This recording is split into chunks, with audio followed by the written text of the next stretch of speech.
Pues en los últimos años la problemática en la operación pues está disyuntiva, ¿no? Más turistas, más ingresos, menos turistas, más preservación. Al final suele ser un tira y afloja que existe en todos los países.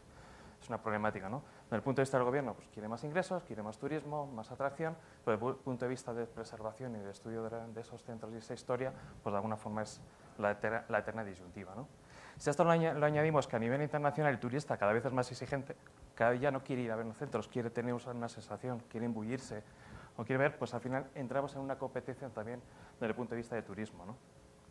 Y si eso además también lo ligamos, pues como suele ser habitual, a que al final los recursos son escasos, pues de alguna forma la operación o las ideas que tienen los propios operadores de los centros, pues no, de alguna forma no satisfacen las demandas actuales, ¿no? Entonces, este es el punto de partida de este proyecto que nació pues, un compañero desde hace 11 años, dándole forma y ahora mismo se está terminando de implantar, ¿no? ¿Cuál era el objeto del proyecto? Bueno, pues allá, digamos que está a partir de 2010, porque fue cuando realmente después de 2 golpes de Estado, no sé cuántos gobiernos y demás, pues finalmente se logró darle forma y arrancar, ¿no? Entonces, allá en el 2010, la situación de los centros de Egipto pues tenían del orden de 2,5 millones de visitantes. Pues como muchos sabréis, al final la fuente del turismo en Egipto es una de las más importantes. Claro, si queremos duplicar en 10 años, desde el punto de vista de los conservadores, de los responsables de los centros, decían, hay una limitación de 1.000 visitantes a la hora. ¿Por qué? Por el propio recinto arqueológico y sobre todo por las tumbas.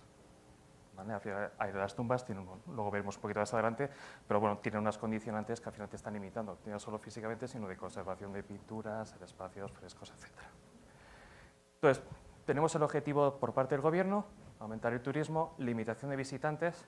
Luego la sensación de un estudio que hizo una consultora inglesa, la sensación que tenía el turista cuando lo visitaba, pues era pobre. O sea, iba, veía piedras, pero no sabía qué era eso, ni por qué, ni qué es lo que pasó, ¿no? Y por último, pues bueno, la gestión, pues bueno, pues pasaba, pues era la que había, no era la óptima, y por otro lado se buscaba garantizar la seguridad, ¿no?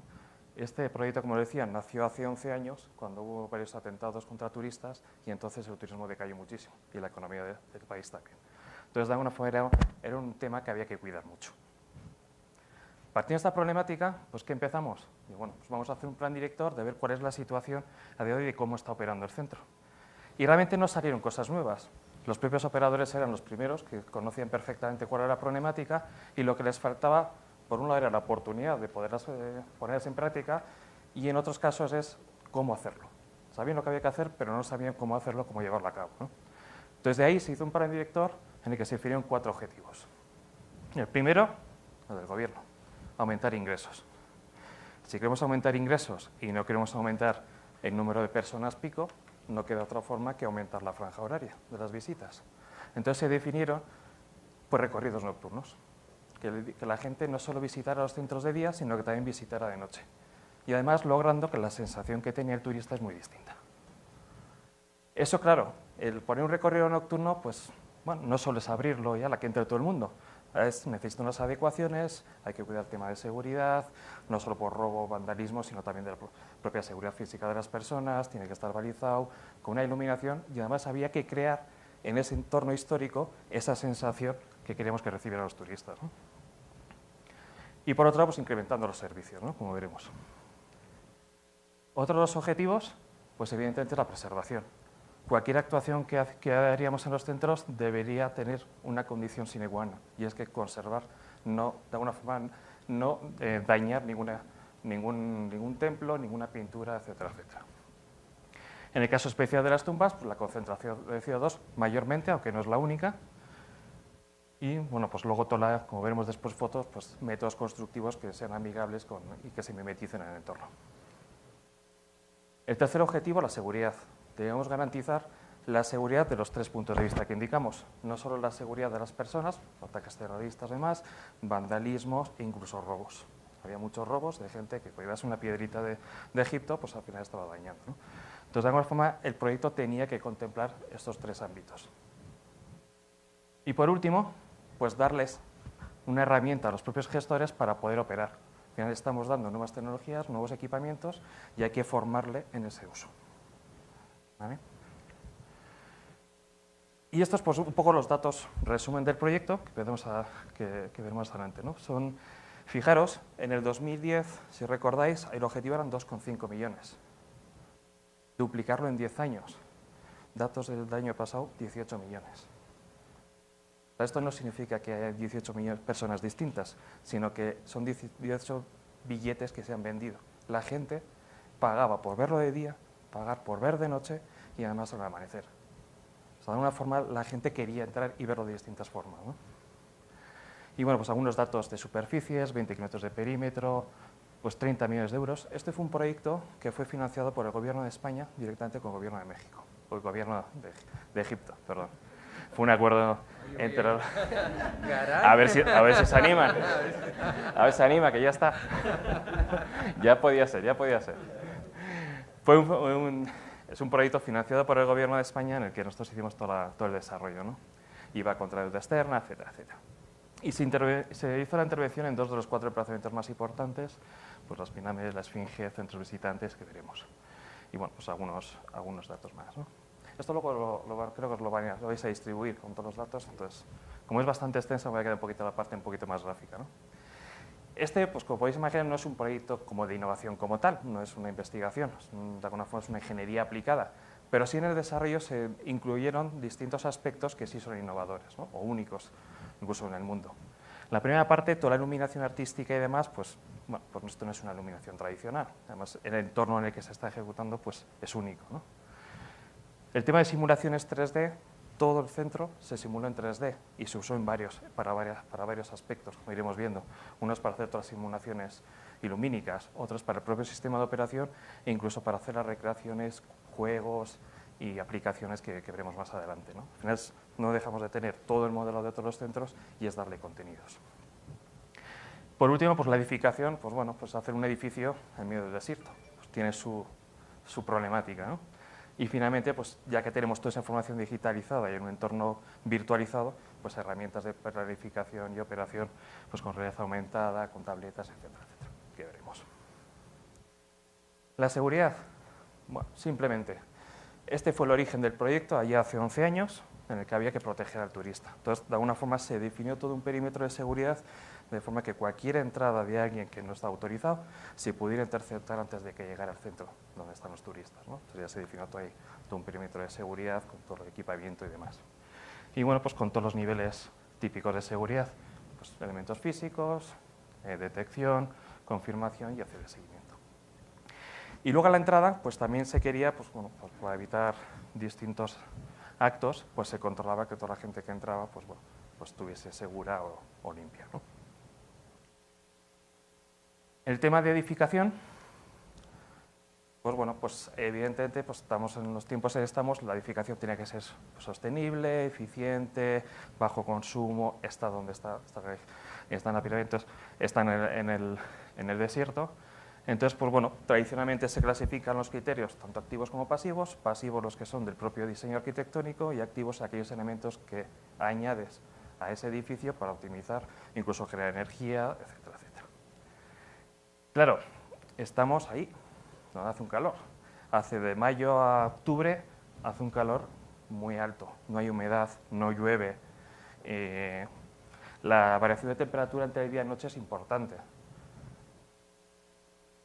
Dices, bueno, esto no se hace un edificio aquí del centro de la ciudad. Entonces, te fijas y dices, bueno, ¿cómo es la edificación de la zona? Pues bastante rudimentaria. No tiene aislamiento, bastante inercia, etcétera, etcétera, ¿no? Entonces, ¿cuál fue la solución que se planteó? Pues bueno, vamos a hacer. Al final tenemos un problema de radiación muy fuerte. Entonces vamos a usar elementos arquitectónicos que me ayuden a que esa radiación no me genere calor.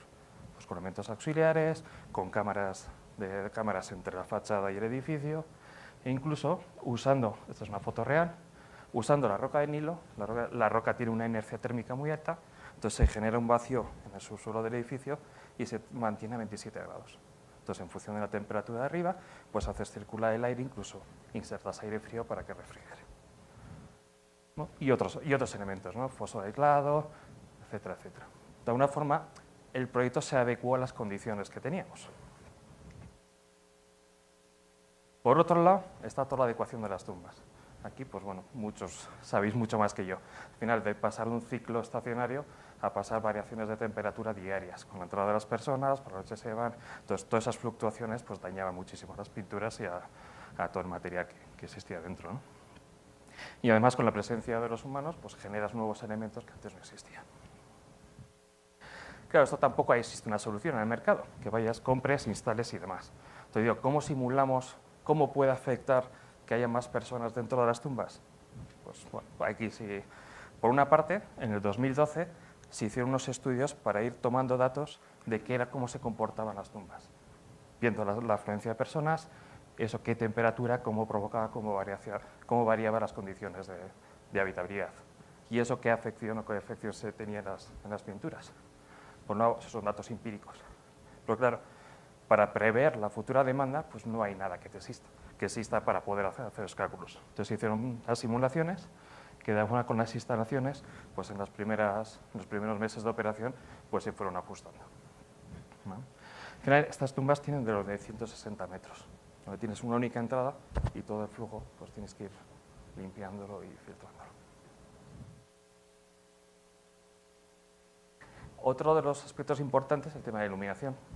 ¿Vale? Decíamos al principio que el único objetivo del gobierno era aumentar y crear una nueva sensación a los turistas, y además buscando que el turismo pues ya no solo vaya, se saque la foto, como pasa en Cobá, que baja pues que es cuando estuvimos en Cobá, que bajan del crucero, se ven Chichén Itzá, Tulum y Cobá, se suben, bajan la pirámide y se van. No, o sea, aquí de alguna forma que disfrute, que conozca y que sea un turismo pues, de mayor valor, ¿no? Entonces, bueno, pues estaba el tema de las visitas nocturnas y eso pues, era un desafío. Claro, para poner iluminación, pues no es poner unos focos. Hay una normativa desde la UNESCO que define unos parámetros de diseño para preservación de estos centros, ¿no? Unos aspectos específicos que tenemos que cuidar, pues todo el tema de conservación, el tema de integración con el entorno. De noche queda muy bonito, tienes una iluminación impactante, pero de día tiene que pasar desapercibida. ¿Vale? Y esto que queda por aquí abajo, pues se hicieron como cubiertas mezcladas con el propio material que de alguna forma escondían, ocultaban todo el tema de iluminación. Luego se levantaron ciertas losas y por debajo de ellas iban todas las instalaciones. De alguna forma, de día, pues aparentemente no hay infraestructura, ¿no? Y estas son unas fotos de cómo son reales, de cómo quedó el patio Ramsés, el templo de Luxor. Esta también es una parte del templo de Luxor. Porque es más espectacular ir a las fotos más bonitas, ¿no? Entonces, claro, todo este diseño, pues una compañera, pues que estos eran los bocetos que ella hizo. Cuando pues, empezaba el proyecto, pues dibujó todos los templos y en cada uno de ellos se llega por ahí a ver que buscamos patio tal, patio Ramsés, templo Luxor, buscamos luz dramática con juegos de luz y sombra, cada elemento arquitectónico ensalzado por su propia luz. O sea, una fase hizo un diseño a detalle de cada uno de las figuras, de los templos y de las columnas, de alguna forma diseñando esa sensación que se quería buscar, ¿no? Una vez que está hecho el planteamiento en papel, vamos a las simulaciones lumínicas. Hay unos niveles de iluminación que nos marca la UNESCO de cómo tenemos que iluminar. Y esta es una de las innovaciones. Teniendo todo el modelado 3D de todo el emplazamiento, con esas simulaciones y ese diseño, se hicieron representaciones de todos los templos, de cómo se quería, cómo se pretendía que después de la construcción se viera en cada uno de ellos. Lo mismo para las tumbas. Estas 3 fotos son simulaciones, no son fotos reales. Para lo que veáis un poco el detalle de la simulación y la representación que tenía, ¿no? El tema de iluminación de las tumbas pues, tenía pues, problemáticas añadidas. Por un lado, pues, bueno, pues son centros en los que son pues, colores muy vivos, jeroglíficos y además con figuras en piedra con relieve, ¿no? Y luego el tamaño que tienen pues, es muy considerable, son como de 160 metros de largo por 3,5 de alto. Y claro, la iluminación pues, tiene que ser lo mínimo posible y que la sensación y digamos, cómo se vea todo lo que es el paño de la pared, pues tiene que ser uniforme, ¿vale? Y bueno, pues de alguna forma buscamos con LED, pues es normativa, pues, que no genera infrarrojos por la temperatura y que no genera pues, rayos UVA, ¿no? Y luego la exposición pues buscaba esa uniformidad que teniendo la iluminación justo aquí abajo permitiera ver todo el paño de forma uniforme, no que se viera mayor intensidad abajo y arriba que casi no lo vieras, ¿no? O sea, el resultado de esto es que cuando se puso en operación esta nueva iluminación, hubo muchos arqueólogos que fueron a estudiar detalles que no habían visto, que no se veían por la altura en la que estaban o porque eran inaccesibles. O sea, de alguna forma como que reavivó ese estudio de nuevo, ¿no? Esta sí es una foto real, si veis, ahí están las luminarias, son focos LED con ópticas, igual que las de las cámaras, para proyectar los haces y dar los efectos que se buscaban. Distintas fotos de la tumba. No, digo, son fotos reales, ¿no? O sea, con un hilo aquí, una fila de luminarias, conseguimos iluminar todo el paño, ¿no? Otra más, por ver un poco los relieves, buscando ahí las luces y las sombras. Y luego, por último, bueno, último o anteúltimos, pues el sistema de gestión. Este sistema de gestión pues, es único porque no hay un sistema de operación y de seguridad que trabaje con un entorno 3D. Entonces, puesto que tenemos modelado todo, pues el entorno pues, es táctil, con todos los elementos ubicados para poder hacer la operación, ¿no?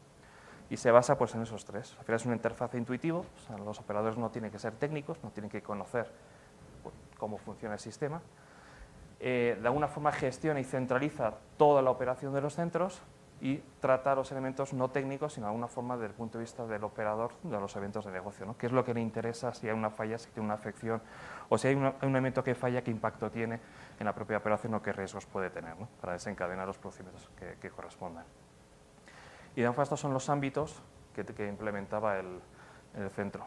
La parte de administración de los centros arqueológicos, gestionamos los contenidos que vamos a ver ahora, protección, mantenimiento, gestión de emergencias, de atención al público, venta de billetes, etcétera. O sea, era una herramienta única para explotar todo. Se usaron herramientas basadas en tablets para dos cosas. Primero, para la propia construcción, donde iban ubicados según el proyecto, y también para todo el tema de operación y mantenimiento pues, con redes aumentadas, etc. Ya no tenemos que romper a ver dónde está el ducto, sino que ya están posicionados y se hace un mantenimiento con históricas, con planificación, ves qué elementos tienes debajo, etcétera, etcétera. Y por último, pues los contenidos al turista, ¿no? Bueno, vamos a ver piedras, pero antes de ir a ver las piedras o los monumentos, pues vamos a conocer la historia, ¿no? Entonces, de alguna forma, se canalizan los turistas a un centro de interpretación donde, por distintos medios que vamos a ver ahora, de alguna forma se les culturiza, se les cuenta qué pasó ahí con las distintas épocas y después ya hacen los recorridos. Entonces, usamos distintas herramientas, centro de visitantes, maquetas, recreaciones históricas y juegos interactivos, que vamos a ver ahora. Bueno, la idea es que el turista se inmersa en toda la historia y que salga con ese conocimiento. El centro de atención al turista pues, bueno, no es más que un centro de servicios, con unos servicios generales de ventas de entradas, es la frontera donde de alguna forma filtramos o aseguramos que la gente que pasa pues, no lleva elementos extraños, servicios generales de cafetería, aseos y luego pues, todos los medios audiovisuales de formación o divulgación. Pues, las típicas maquetas reales del entorno. Como teníamos todo modelado en 3D, pues nos era muy fácil de alguna forma hacer recreaciones tipo vídeos de cuál es la historia en ese emplazamiento, ¿no? Y vamos a ver algún vídeo.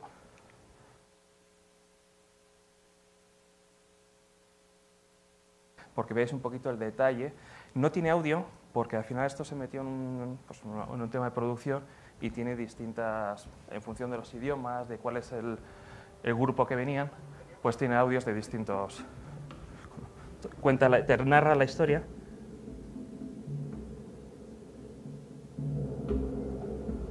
Bueno, este no dice mucho, pero bueno. Entonces, todo esto, la misma plataforma es el sistema de operación de los que tienen en el centro. El mismo que se usó para hacer las simulaciones, incluso hacer todo el proyecto en 3D, de dónde están ubicados, definir los perímetros, cómo afectaban, dónde se pueden instalar las cosas. Y aquí le damos un contenido. Lo voy a acelerar un poquito porque es un poquito largo, para no extenderme. Ahí.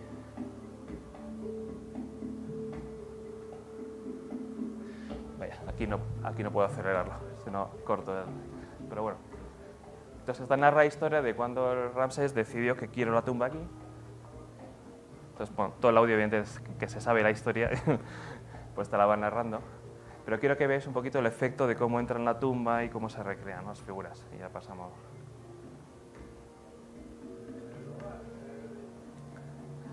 Y ahora entra en el zoom.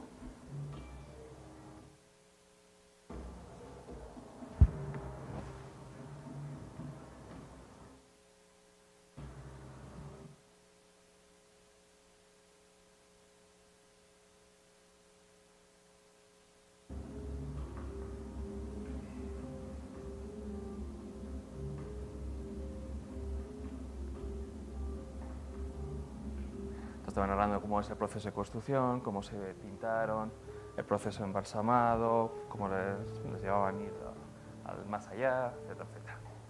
¿Vale? Y por último, pues hicieron unos juegos interactivos, pues típicos de esos que tocas y vas viendo las evoluciones, ¿no? Aquí abajo estos quieren ser las distintas eras, épocas y cómo han ido evolucionando ese entorno, y te cuenta la historia, el porqué, las inundaciones, etc.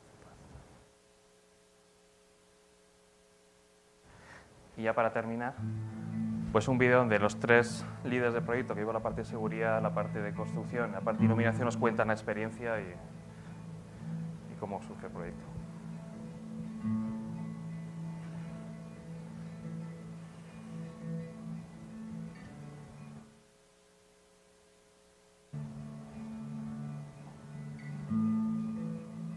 Digo, el proyecto empezó en el 2010 ya de forma, ya en serio, empezando. Antes, pues bueno, pues hubo sus problemas. Seguridad, circuito civil en dos grandes bloques, un bloque en la zona de Lisbon, que sería el templo de Luxor, y otro bloque en la zona de Huelva, que es una perímetro de aproximadamente 8 kilómetros, y luego dos perímetros más pequeños conectados con este, de cerca de kilómetro y medio.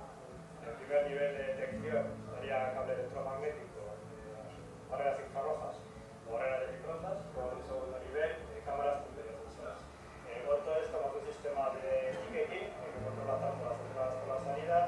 Puede decir que el 90% de los habitantes de Luxor, quitando la zona de Karnak, estarían más o menos controlados. A todo eso sumamos un sistema de gestión que está generado en realidad virtual por un modelo 3D del terreno, tanto del Valle de los Reyes como del Templo de Luxor, y sobre él se superponen todas las informaciones de todos los sistemas que se han instalado.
Luego, otro punto muy fuerte que hemos cuidado mucho, que es la integración y el respeto absoluto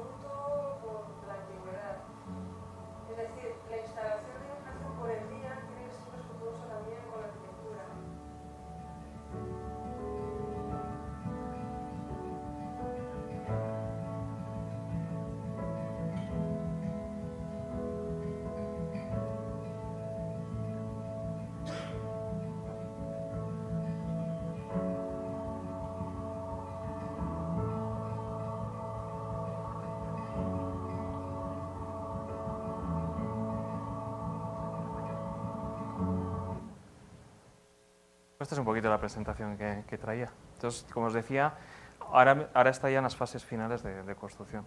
La próxima vez que tengamos la suerte de ir, pues lo veremos ya funcionando y lo podréis apreciar. Gracias.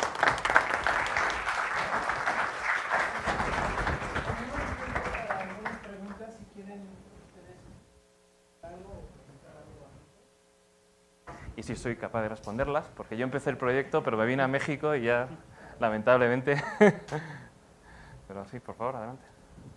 ¿Pueden pasar, por favor?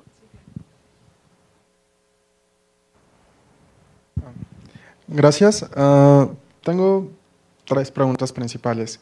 ¿Cuáles son los sitios en los que se está implementando este proyecto? O sea, entiendo que es Luxor y Karnak, pero ¿hay algún otro? Y las otras 2 son, ¿cuánto costó este proyecto y cuánto cuesta su operación actualmente? Los centros realmente es la Esfinge, las pirámides, lo que es el Valle de los Reyes, con las 3 tumbas, la Khafre, la Sised y la Ramsés IV, y luego el templo de Luxor, con el templo de Ramsés. Son las 2 áreas. El presupuesto eran 30 millones, inicialmente eran 20, como de alguna forma les gustó y el resultado era que estaba... De hecho, este proyecto, el plan de negocio era recuperar la inversión de 10 a 15 años, simplemente subiendo un 10% en la entrada de los turistas extranjeros. Como habéis visto en las cifras, de un objetivo de duplicar los 2,5 millones que había en el 2010, se consiguieron el año pasado 18 millones, con lo cual en 4 años está amortizado el proyecto. Simplemente subiendo un 10% al turista extranjero, no al local. Porque además, pues una vez que vas a Egipto, pues los turistas extranjeros, pues, por tener esa sensación nocturna y de día es completamente distinta. Entonces, una vez que estás allí, lo pagas. Y además, si das todos los contenidos, de alguna forma, pues, eres consciente. O sea, el objetivo de esto también es que, de alguna forma, elevar ese turismo que va a sacarse la foto y demás. Sino, de alguna forma, estás culturizando, estás dando ese contenido al turista, el mismo turista, de alguna forma, aprecia qué es lo que está viendo, ¿no? Entonces, también contribuyes un poco a que lo cuide. Ya, los números, digo, era un plazo de retorno de 10 a 15 años y pues, las cifras, la verdad es que la recepción que ha tenido ha sido muy alta.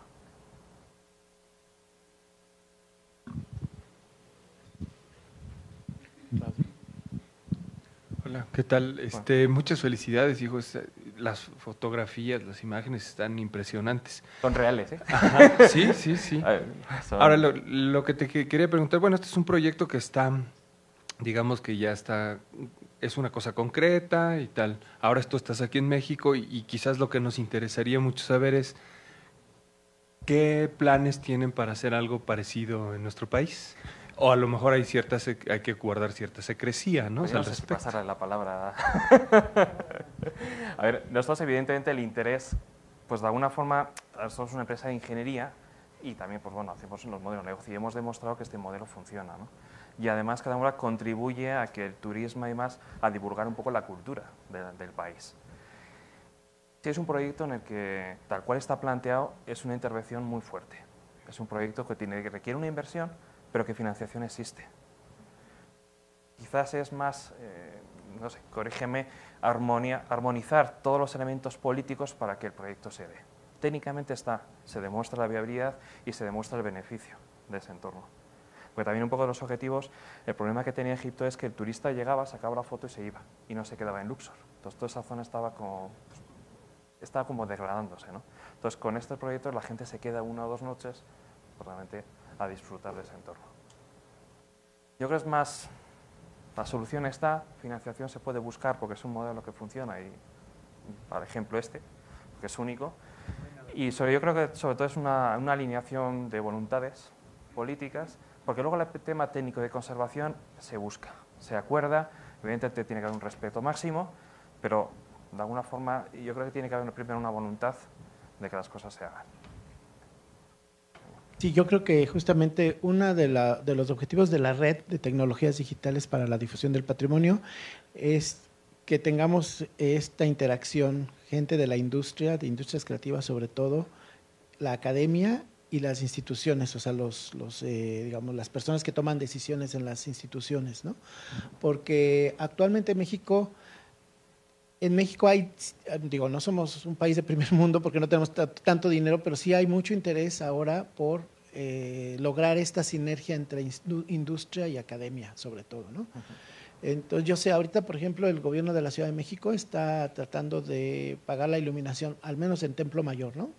Pero yo siento que la experiencia que tenemos es que de repente se forman empresas así de gente que se dedica a iluminación, sabe mucho de iluminación, pero no sabe de iluminación en el patrimonio, que tiene, como tú lo mencionaste en la presentación, hay ciertos lineamientos de la UNESCO en cuanto a la temperatura de luz, en cuanto al calor que puede emitir una lámpara, etcétera, que tal vez no forme parte de del nivel de expertise de una empresa privada que solo se dedica a iluminar edificios de otro tipo. Entonces, el patrimonio siempre requiere cierta adaptación de las tecnologías, ¿no? Entonces, ahí es donde tenemos yo creo que un atorón, y por eso es que nos da gusto que estés aquí, porque realmente yo sí he tratado de ligarnos más con la gente que se dedica a nivel comercial a implementar estos, porque luego también nos pasa a nosotros como académicos que nos dicen, a ver, tú haz una aplicación de realidad aumentada, ¿no? Bueno, lo que puede hacer un académico en su computadora, en su casa, sin expertos en diseño gráfico, sin expertos en tal, es algo más limitado de lo que se puede hacer con un equipo más grande. Entonces, mi pregunta aquí contigo, por ejemplo, sería, ¿cuántas personas intervienen en este caso o intervinieron en este caso en el proyecto, que es un proyecto bastante grande? Es un proyecto además que requiere mucha infraestructura, ¿no? Mover cosas para meter los cables, eso es algo muy difícil de lograr en un sitio patrimonial, entonces pues me parece un logro notable, ¿no? Mira, es un buen punto. De hecho, este proyecto, pues al final presumimos de él, pues, porque es un orgullo, ¿no? Pero este no es un proyecto único de IDOM. Al final aquí participamos más de 30 personas. De hecho, hay 2 boletines y eso lo puedo remitir. Está todo el listado de empresas que trabajaron. Nosotros al final, pues un poco por nuestro perfil de empresa y el tamaño que tenemos en España y a nivel internacional, pues bueno, pues poco a poco iremos, pues tuvimos la suerte de hacer la ingeniería y de gestionar el proyecto, de conseguir que este proyecto se hiciera. Entonces, somos una empresa de ingeniería y consultoría que nosotros no instalamos ni construimos, ni programamos, pero sí definimos cómo se tienen que hacer las cosas para que funcionen. Entonces, de alguna forma, nuestra labor, por un lado, fue hacer todo el proyecto, toda la ingeniería, pero también de conseguir que esas 30 empresas entre sí funcionaran. Y se dio esto. O sea, esto no lo ha ejecutado íntegramente IDOM, sí fuimos un poco los líderes de definir, de hacer esa interlocución pues, con los expertos egiptólogos de la zona, que te cuentan la historia, que te la documentan, accedes a sitios que no están abiertos al público para entender esa problemática y después tratar de reflejar aquellos aspectos pues, más, pues digamos, más amenos al turista, de qué ha pasado ahí haciendo esas recreaciones con vídeos, juegos. O sea, de alguna forma sí buscamos que fuese agradable para el turista llegar, ponerse a jugar, a ver que le pongas un vídeo y no que le pongas sentado y que le sueltes el rollo, sino que de alguna forma elementos más interactivos que le llamen a que juegue, entienda qué es lo que está viendo y después vaya y aprecie qué es lo que va a ver después. Entonces nosotros ahí lo que hicimos fue esa labor de ingeniería y armonizar que todo que el resultado fuera ese, ¿no? Muchas gracias. ¿Alguien más quiere intervenir? Sí, gracias, pues muchas felicidades por la presentación y ese proyecto. Aquí en México hay un espacio en la zona arqueológica de Huachimontones, está en Jalisco, donde sí presentas, tú entras y ves un video muy similar a lo que ustedes están presentando, pero obviamente la zona arqueológica no tiene un proyecto de esta naturaleza como muchas en México, ¿no? Entonces, ustedes van a empezar por lo que escucho, a tener algunas relaciones para poder implementar alguno de estos proyectos en México, o eso es lo que están… Pues relaciones llevamos ya varios años. Hace varios años que el INA conoce este proyecto. Pasa que, bueno, pues por eso decía que se tienen que dar distintas, una voluntad, también tractores por parte del INA, de este tipo de cosas. O sea, hay que crear ese caldo de cultivo para que esto se dé. O sea, no va a haber alguien detrás que le pongas encima de la mesa a la directora ni, oye, ¿tiene esta solución? Ya, sí. ¿Y? O sea, ¿qué impacto tiene? O sea, de alguna forma, sí creo que hay un trabajo de darle forma, ¿no? O sea, las herramientas ahí están, la capacidad está, la financiación se busca. Hágase. O sea, ¿cómo se hace? Pues de alguna forma involucrando a los distintos agentes. Y es un poquito, sí, yo desde la empresa privada no puedo liderar eso. Yo puedo dar ideas, puedo aportar, puedo sugerir, pero sí de alguna forma los responsables de esos centros son los que tienen que decidir. Al final, nosotros, el plan director lo que se hizo, pues no fue algo que llegó y me dije, hay que hacer esto. No, ya sabían lo que había que hacer. Muchas veces les faltaba el cómo hacerlo o qué otras cosas se pueden hacer basándolo. Pero los criterios principales de lo que se hizo ya lo tenían perfectamente claros. Su criterio fue hacer un proyecto doblemente interdisciplinario para poder desarrollarlo, ¿no? Ustedes crearon toda la estructura de gestión y de articulación, ¿no? de los teníamos una idea, teníamos una visión, que después se aterrizó pues, con los que realmente conocían el terreno y toda la historia, y se dio forma conjunta a este, digamos, proyecto o producto. Y también la búsqueda de los financiamientos, ustedes, digamos, tuvieron ahí mucho que ver, ¿verdad? Sí, sí, de hecho, pues, existen líneas, ya las conocen. Es voluntad, solamente es apostar por un emplazamiento así, con total respeto al emplazamiento, pero de dotarle de estas nuevas tecnologías y atraer un turismo distinto. Gracias. O sea, los medios están, hay que buscar y unir esas fuerzas para que se haga. ¿Alguien más?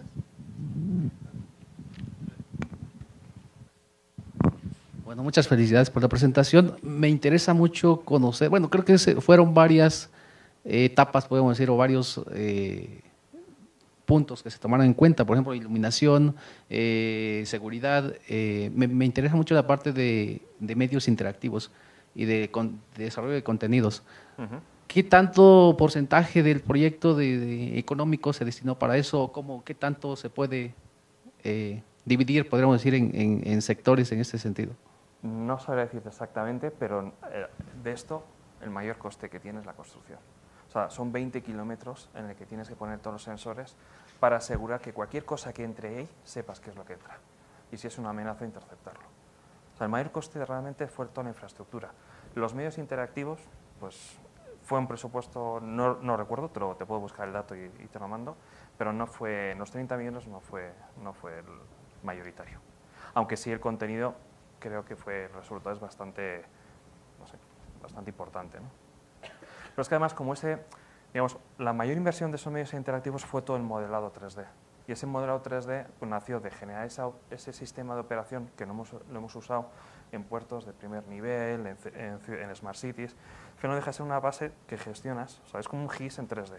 Entonces, todo ese modelado 3D lo usamos para hacer el propio proyecto, para ver todo el tema de interferencias y todas las ópticas de las cámaras, los sensores y demás.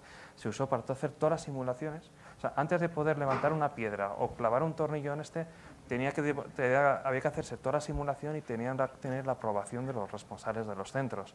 Entonces, de alguna forma, ese modelado se usó para iluminación, para el sistema de gestión y después para hacer todas las recreaciones históricas, vídeos, juegos, etcétera, etcétera. Entonces, de alguna forma, como que ya que tenía el modelo, se aprovechó en todos los frentes que se nos ocurrieron. Gracias.